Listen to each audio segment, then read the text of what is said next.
और लोग भी कैसे कैसे, भाई छोड़िए, पत्नी छोड़िए, पिता छोड़िए, माता छोड़िए, शत्रु भी कैसा भाई। इस कहानी का तो विलेन भी कितना खूबसूरत है, कितना कमाल का विलेन है। उत्तम कुल पुलस्त मुनि नाती, पुलस्त का नाती है भगवान शंकर का अनन्य भक्त, दशग्रीव। 10 सिर नहीं है उसके, ये सम्मित है, ये जो रामलीला में लगा देते हैं। 10 दिमागों के बराबर का आईक्यू है। जिसके ऊपर 10 सिरों की कृपा चलती हो, 10 काम एक साथ करता हो, 10 तरह से सोचता हो, उसका नाम दशानन है। 10 सिर वाला है वो। 9 ग्रह उसके चरणों में लेटे हुए हैं। शनि के ऊपर तो पैर रखे बैठा है। फिर भी राम से हार गया। क्यों हार गया, कारण बताता हूं। राम इच्छाओं से मुक्त हैं और रावण इच्छाओं के पाश में बंधा हुआ है।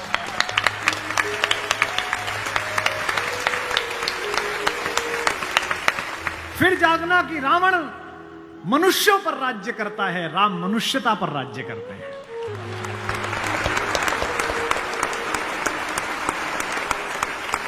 आपको पता है कि जब भगवान ने युद्ध शुरू किया तो पूजा की।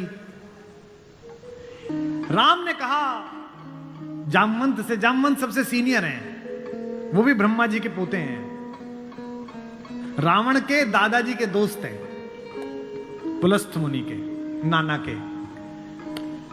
कहा कि प्रभु महाराज जामवंत जी, मैं युद्ध करने जा रहा हूं, उससे पहले मैं पूजा करना चाहता हूं। जामवंत ने कहा करिए महाराज। तो बोले मेरे आराध्य तो शंकर हैं, शंकर राम की पूजा करते हैं और राम शंकर की पूजा करते हैं। इस कहानी से बड़ा समन्वय किसी का नहीं हो सकता। जामवंत ने कहा पूजा कर लीजिए महाराज।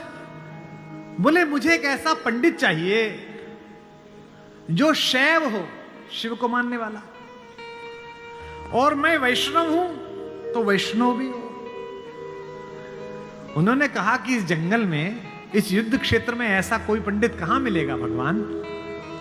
तो उन्होंने कहा पूजा कैसे होगी फिर। तो जामवंत ने कहा एक पंडित मेरे ध्यान में है, पर वो आपका पुरोहित बनेगा नहीं। बोले कौन। बोले पुलस्थ मुनि का नाथी महारथी रावण, वो शिव का भक्त है और वैष्णव भी है, उससे करा लीजिए। सोचिए जिसको हराने जा रहे हैं उससे पूजा। राम ने जामवंत से कहा कि महाराज पूछ के तो आइए, अगर महापंडित रावण आज्ञा दे दें इस यज्ञ के लिए तो मैं कर लूं। रावण को पता चला कि जामवंत बुलाने आए हैं। रावण ने अपने सैनिकों से कहा कि जैसे ही दादा जामवंत आए, कोई उनसे प्रश्न ना करे, उन्हें बस महल का मार्ग दिखा दे, हाथ जोड़ के सब चरण छुएं। जामवंत पहुंचे, रावण किले के द्वार पर चरण छूने आया। कहा कि पितामह मैं आपको प्रणाम करता हूं, मैं धन्य हुआ कि आप पधारे। जामवंत ने कहा कि मैं बहुत प्रसन्न हुआ तुम्हारी अतिथि सेवा देखकर। बिठाया, पूछा कैसे आए हैं। जामवंत ने कहा मैं एक इच्छा लेकर तुम्हारे पास आया हूं। एक मेरे साथ 2 जजमान हैं, वो एक यज्ञ करना चाहते हैं युद्ध शुरू करने के लिए। उन्हें एक ऐसे पंडित की आवश्यकता है जो शैव भी हो और वैष्णव भी। तुमसे अधिक गुणी व्यक्ति तो पृथ्वी पर नहीं है, क्या उनका पुरोहित बन सकोगे। क्या पूछा रावण ने, पहला क्या करैक्टर है, वाह। रावण ने कहा जहां तक मुझे सूचना है आपके दोनों यजमान अयोध्या के निर्वासित राजकुमार राम और लक्ष्मण तो नहीं है। जामवंत ने कहा हां दशशीष, वे ही दोनों हैं, क्या आप स्वीकार करेंगे। उसने हां ना नहीं करी। फिर बोला क्या उनके यज्ञ का उद्देश्य लंका विजय। जामवंत ने कहा हां उनका यही उद्देश्य है, क्या आप स्वीकार करेंगे। उसने कहा मैं तो जिज्ञासा के लिए पूछ रहा था, अन्यथा द्वार पर आकर किसी पंडित से कोई यज्ञ के लिए कहे, अस्वीकार करना उसका धर्म ही नहीं है। मैं आपके साथ चलूंगा और उनका यज्ञ कराऊंगा।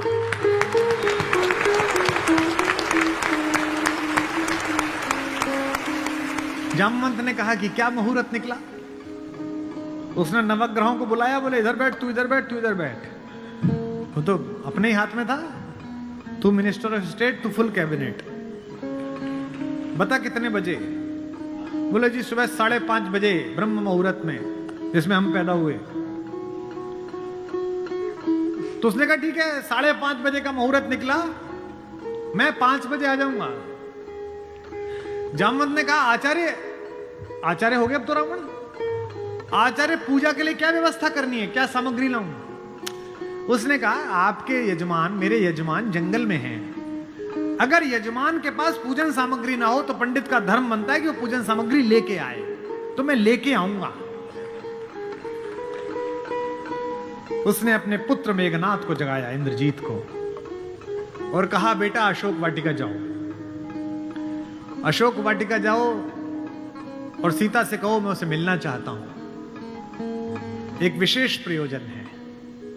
थोड़ी देर बाद खुद पहुंचा और कहा सीते, तुम्हारा पति राम लंका विजय का यज्ञ कर रहा है, उसके पास पुरोहित नहीं है, कल सुबह मैं उसका पुरोहित बनूंगा, लेकिन एक विवाहित व्यक्ति की पूजा अधूरी है अगर उसकी पत्नी उसके पार्श्व में ना बैठे। क्योंकि तुम उसकी पत्नी हो, तो सुबह ये इंद्रजीत रथ लेकर आएगा, तुम स्नान करके नया वस्त्र पहनकर इस रथ में बैठ जाना, क्योंकि मेरे यजमान की पूजा पूर्ण होनी चाहिए, मैं अपूर्ण पूजा का पुरोहित नहीं हूं। और कहा कि तुम्हारी लंका से मुक्ति केवल पूजा तक की है, पूजा होते ही उठना और इसी रथ में वापस बैठकर अशोक वाटिका में आ जाना। क्या तो सीता, क्या राम और क्या रावण, क्या कहानी है ये। सुबह यही हुआ, शिवलिंग की स्थापना हुई, बालुका की मृत्यु से एक विग्रह बनाया राम ने अपने ओजस्वी हाथों से। राम आजानुबाहु हैं, घुटने तक हाथ आते हैं उनके, ये पुरुषोत्तम का लक्षण है। महाराणा कुंभा वे भी आजानुबाहु थे। कभी कुंभलगढ़ के किले में जाइए, 3 फीट का शिवलिंग है, नीचे बैठ के अपने ही हाथ से लोटे से रुद्राभिषेक करते थे बिना उठे। वे भी सूर्यवंशी थे, राम आजानुबाहु थे। उन्होंने अपने बड़े बड़े हाथों से शिवलिंग तैयार करा, धोती पहने हुए, तिलक लगाए हुए तेजस्वी रावण पहुंचा। राम और लक्ष्मण ने आसन से खड़े होकर अपने पुरोहित को प्रणाम करा। आचार्य, मैं दशरथ का पुत्र राम अपने छोटे भाई लक्ष्मण के साथ आपको प्रणाम करता हूं। दोनों ने पैर छुए रावण के और कहा कि आचार्य आसन ग्रहण करिए। आचार्य ने पूजन प्रारंभ किया। ओम गणपति गंगावाय। अब ये कि पत्नी कहां से आए? आचार्य ने पूछा राम से। मेरे यजमान विवाहित है? राम ने कहा हाँ आचार्य मैं विवाहित हूं। अपनी धर्म पत्नी से कहिए कि वो आपके पार्श्व में आकर बैठे। राम ने कहा आचार्य मेरी धर्म पत्नी मेरे साथ नहीं है। तो जामवंत ने कहा आचार्य पूजा कैसे होगी? बोले पितामह मैंने आपसे कहा था कि किसी यजमान के पास अगर सामग्री किसी भी तरह की पूरी ना हो, कोई व्यवस्था पूरी ना हो, तो आचार्य का धर्म है कि वो पूरी व्यवस्था बना के लाए। बेटा इंद्रजीत, यजमान की पत्नी को उनके पार्श्व में स्थापित करो। अपहरण गई हुई मां हमारी जगत जननी भारतेश्वरी पार्श्व में बैठी। पूजन प्रारंभ हुआ, सारी अर्चना हुई और पूजन के बाद रावण ने कहा कि मैं आप दोनों यजमानों को आशीर्वाद देता हूं कि आप दोनों जिस संकल्प के कारण ये पूजा कर रहे हैं, आज सारे देवता उपस्थित होकर आपके संकल्प को पूर्ण करें। मैं आशीर्वाद देता हूं। हमारे गांव में गीत गाया जाता था, बना पुरोहित रामचंद्र का जय का वर दे आया। जब चलने लगे तो राम ने पूछा, बोले आचार्य दक्षिणा? तो आचार्य हंसा। बोला त्रैलोक्य की संपदा आपके आचार्य के पास है, कुबेर का रथ आपके आचार्य के पास है, ऐसे में मेरा वनवासी मुझे क्या दक्षिणा देगा मेरा यजमान? तो राम ने कहा कि मैं रघुवंशी हूं, दक्षिणा के बिना पूजा कराना मेरे लिए निष्फल हो जाएगा, आप दक्षिणा तो मांगिए। तो रावण ने कहा कि मैं आपसे समय पर दक्षिणा मांग लूंगा। राम ने कहा उस समय में देने योग्य बचा या ना बचा? आचार्य बता तो दीजिए कि दक्षिणा क्या है। आचार्य ने दक्षिणा मांगी, उस पर रावण को भी राम की तरफ से प्रेम भेजा जा सकता है। आचार्य ने कहा मेरी दक्षिणा यही है कि आचार्य का जब अंतिम समय आए तब दोनों यजमान मेरे सामने उपस्थित रहें। एक अंतर समझ लेना राम और रावण में। आप ढूंढना आपके अंदर रावण है कि राम है।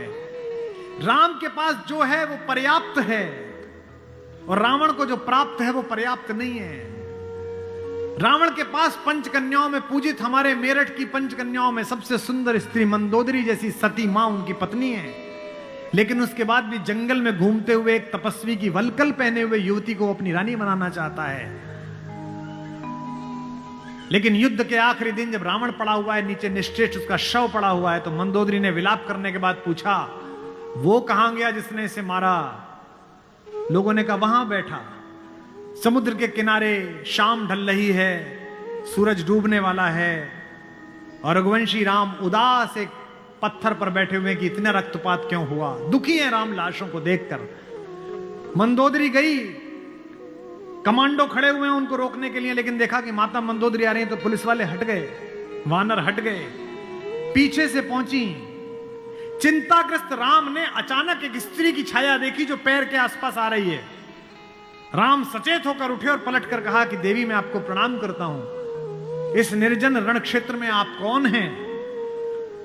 मंदोदरी ने कहा हे राम, मैं रावण की दुर्भाग्यशाली पत्नी मंदोदरी हूं। राम ने कहा मां मैं आपसे क्षमा चाहता हूं, आपका पति बड़ा तेजस्वी था, महाज्ञानी था, उच्च कुल में पैदा हुआ था, ब्रह्मा का वंशज था, लेकिन उसने अनीति की थी इसलिए मुझे उसको मारना पड़ा। मैं आपके इस शोक के लिए क्षमा चाहता हूं। मंदोदरी ने कहा मैं इसलिए नहीं आई कि मैं तुम्हें कोसूं। राम ने पूछा फिर किस लिए आई मां? मंदोदरी ने कहा मैं देखने आई थी कि जिसने पूरी दुनिया पराजित कर दी, जिसने तेरे पूर्वज मानधाता तक को स्वर्ग में जाके चुनौती दे दी, जो कुबेर को कालर से पकड़ के नीचे ले आया, उस महापराक्रमी को हराया किसने? ऐसा उसमें क्या है जो मेरे पति में नहीं था? तो राम ने पूछा कि मां आपको पता चला क्या है? बोले हां पता चल गया, आने से पहले ही पता चल गया। राम ने पूछा क्या अंतर है?